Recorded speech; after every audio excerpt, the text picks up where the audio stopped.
Bonjour à tous, on se retrouve aujourd'hui pour un nouveau point de lecture, donc qui sera assez conséquent, puisque ce week-end a eu lieu le week-end à 1000 et que j'ai lu énormément. J'ai battu mon record et j'ai réussi le challenge. Je suis arrivée à 1056 pages, il me semble, je vous corrigerai si c'est pas ça. Donc je suis plutôt contente puisque depuis ma première session qui était au mois de mai l'année dernière, j'arrivais pas, j'étais toujours aux alentours des 700. Et avec des comics dedans, alors que là c'est que des romans, donc du coup je suis très contente. Donc je vais tout d'abord vous présenter les deux romans que j'ai lus avant le week-end. Donc le premier, il s'agit de Arthur Voice de Mia Sheridan aux éditions Hugo Roman. Il me tentait énormément, je l'avais lu sur la chaîne de Simi, il me semble, où c'était un véritable coup de cœur pour elle. Et puis sur d'autres chaînes aussi qui avaient été présentées. Et le jour de la sortie ou le lendemain, je sais plus, j'ai foncé acheter ce livre en librairie puisqu'il me tentait énormément. Et j'ai pas été déçue puisque j'ai lui mis un 9 sur 10. Donc pour l'histoire, pour ceux qui ne sont toujours pas au courant, c'est l'histoire de Brie, qui est une jeune fille de... Ah, il me semble qu'elle a 20 ans. Ouais, c'est ça, elle doit avoir 20 ans, je sais plus exactement, mais bon, dans ces eaux-là. Et en fait, elle vient de vivre un drame et pour essayer de se reconstruire, elle fuit sa ville et se retrouve dans un petit village du Maine où elle va tomber par hasard en sortant de faire ses courses sur Arthur, qui est aussi un homme assez torturé avec un passé difficile. Il a eu un accident quand il était petit, il a perdu ses parents et en fait il a eu beaucoup de mal à se reconstruire et c'est un peu isolé du monde extérieur. Donc ensemble ils vont se reconstruire. C'est une belle romance, un beau roman. J'ai beaucoup aimé La plume de Mia Sheridan, j'hésiterai pas à lire d'autres romans de cet auteur.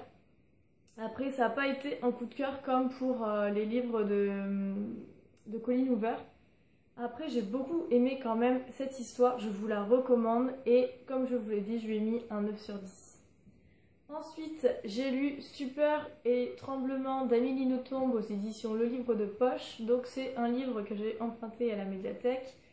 Alors, il s'agit ici d'un roman qui se passe au Japon, donc dans les années 90. On a notre héroïne qui part travailler au Japon puisqu'elle est bilingue. Et je crois qu'à la base, elle était rentrée dans l'entreprise pour devenir traductrice. Et là-bas, en fait, elle va devoir subir les montées d'échelons dans les entreprises. Et en fait, elle va être comptable, puis après, elle va être rétrogradée en assistante, et puis après, elle va être dame pipi.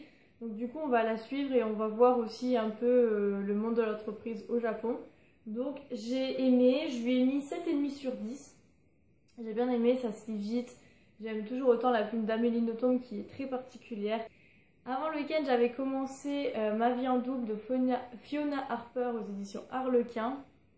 Donc c'est un bouquin de chick lit que j'avais reçu dans la box Once Upon a Book, donc pour Noël. Et ça remplit aussi mon thème d'un livre qui se passe à Noël. Alors c'est de la chick lit, c'est pas du tout mon style. J'ai eu beaucoup de mal, je lui ai mis 4 sur 10. Je l'ai fini quand même parce que c'est quand même un pavé. Donc c'est l'histoire de deux sœurs, donc Juliette et Gemma. Juliette, c'est une mère au foyer récemment divorcée qui a un emploi du temps hyper chargé. Tout est millimétré, tout est chronométré, pardon. Et en fait, voilà, elle a plus de vie pour elle, elle a plus de moment pour elle. Et Gemma, donc sa sœur, sa petite sœur, elle est assistante sur les plateaux de tournage sur les films, donc elle voyage beaucoup et est soumise aussi à la pression des acteurs. Et en fait, un jour, Gemma va se pointer chez Juliette une semaine ou deux avant Noël.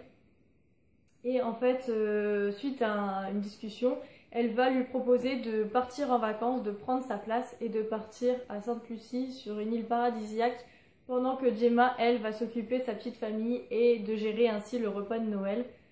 Donc c'est une lecture légère qui se lit normalement rapidement. Moi j'ai beaucoup de mal parce que j'ai eu du mal à rentrer dans l'histoire. Mais si vous aimez la chick lit, c'est vraiment un bon roman.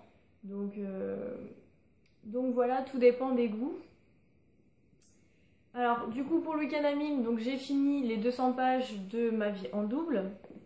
Ensuite j'ai lu La gloire de mon père de Marcel Pagnol aux éditions Fortunio.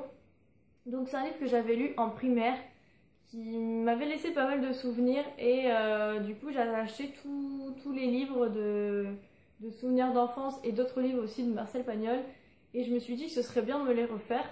Donc j'ai profité de ce week-end pour commencer les souvenirs d'enfance avec La gloire de mon père.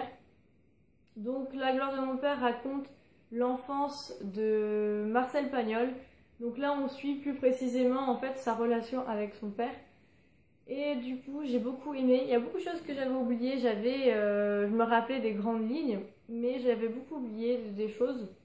Et ça m'a passé un bon moment. J'ai aimé commencer mon week-end à 1000 avec ce livre. Je lui ai mis 7,5 sur 10 également. Ensuite, j'ai lu Territoire d'Olivier Norek aux éditions Pocket. Donc Territoire, c'est la suite entre guillemets des enquêtes de Victor Coste. Donc ils peuvent se lire indépendamment, mais c'est le deuxième opus d'Olivier Norek. Donc ici, nous retrouvons l'équipe de Victor Coste qui va enquêter à Malsénie sur une histoire de quartier, de territoire. Donc à Malsénie, en fait, la ville est gérée par le trafic de drogue. Et un jour, il y a les 3 plus grands caïds qui gèrent la cité qui se font tuer. Et donc du coup, Victor Coste va enquêter sur cette affaire. J'ai encore beaucoup aimé l'écriture d'Olivier Norek. J'ai adoré me replonger dans les cités du 93, dans les magouilles. Ici, contrairement au premier tome qui était plus basé sur les dessous de la police, ici on se retrouve plus sur les dessous des municipalités de la Seine-Saint-Denis. Et j'ai beaucoup aimé. On voit aussi les dessous des émeutes, comme on a pu voir à Villiers-le-Bel il y a quelques années. Et franchement, je vous le recommande. Normalement, Olivier Norek sera au Salon du Polar de Lens au mois de mars. Et comme je compte m'y rendre, j'espère pouvoir me faire dédicacer, c'est mieux comme ça, mes 2 premiers romans de cet auteur. Donc voilà, je lui ai mis un 9 sur 10. Ensuite, j'ai eu un coup de cœur pour Je tue les enfants français dans les jardins de Marie Neuser aux éditions Les Cahiers. Donc c'est un livre que j'avais emprunté à la médiathèque suite à ma lecture de Prendre le Gloria que j'avais eu en partenariat et que j'avais beaucoup aimé. Ici, on retrouve Lisa, je pense que... Non, si c'est ça. Lisa, qui est une jeune professeure d'italien dans un collège de la banlieue marseillaise. Et elle est devenue professeure en voyant son père, qui était lui-même professeur dans un petit village, et qui était adulé de tous ses élèves. Franchement, quand elle le voyait, elle voyait que c'était un métier de rêve, puisqu'il était content d'aller au boulot, il en parlait, il était heureux d'être professeur. Du coup, elle a voulu suivre les traces de son père, sauf que ça ne se passe pas comme prévu.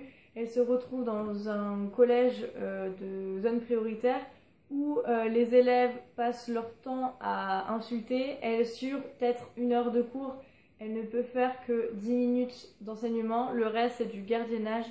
Et elle va vite tomber dans du harcèlement, dans des menaces, dans des agressions physiques même. Et du coup, on sent au fur et à mesure de l'histoire, en fait, on prend vraiment la place de Lisa. Moi, au fur et à mesure du livre, je me sentais oppressée et j'avais hâte que ça se finisse, dans le sens où j'avais peur qu'il se passe quelque chose de dramatique avant la fin si personne n'intervient.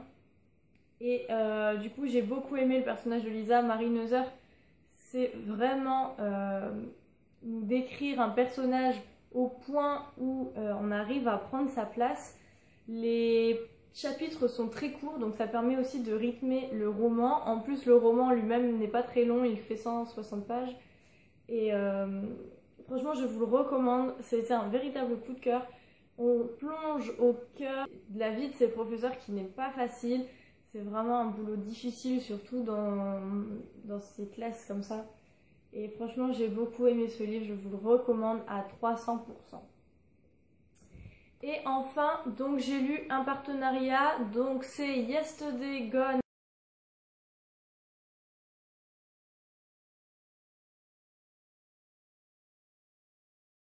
Le tome 1 sort le 10 mars chez Fleuve. Et donc du coup je vous le chronique. C'est un peu en fait un roman qui est basé sur les séries télé. En fait c'est deux auteurs qui étaient fans de séries et qui ont voulu en fait faire un roman sous forme d'épisodes et de séries. Donc le tome 1 de la saison 1 regroupe l'épisode 1 et l'épisode 2. Et le tome 2 qui sort aussi le 10 mars, que je vais lire prochainement, inclut l'épisode 3 et l'épisode 4 de la saison 1. J'espère que je me suis fait comprendre puisque c'est un peu compliqué. Pour venir à l'histoire de Yesterday's Gone, c'est un peu un mélange de 4400 et de The Walking Dead pour essayer de vous mettre un peu dans l'ambiance. Donc en octobre 2011 à 2h15 du matin, il y a un phénomène étrange qui fait que 99,9% de la population disparaît mystérieusement et en fait il reste donc quelques rescapés qui vont essayer de se regrouper pour pouvoir survivre. Donc on va suivre plusieurs personnages, chaque chapitre correspond à un personnage. C'est un peu le point négatif que j'ai à faire ressortir de cette histoire, c'est qu'en fait, à force on s'y perd. C'est vrai que dans le premier épisode, bon, on introduit l'histoire, donc on comprend, on voit un peu dans chaque état des États-Unis, un peu les survivants. Et au fur et à mesure, en fait, tout s'en mêle, on n'est pas dans le même sens. Du coup, moi, dans le deuxième épisode, en fait, je me suis un peu perdue par rapport à ça. Après, j'aime bien le fond de l'histoire.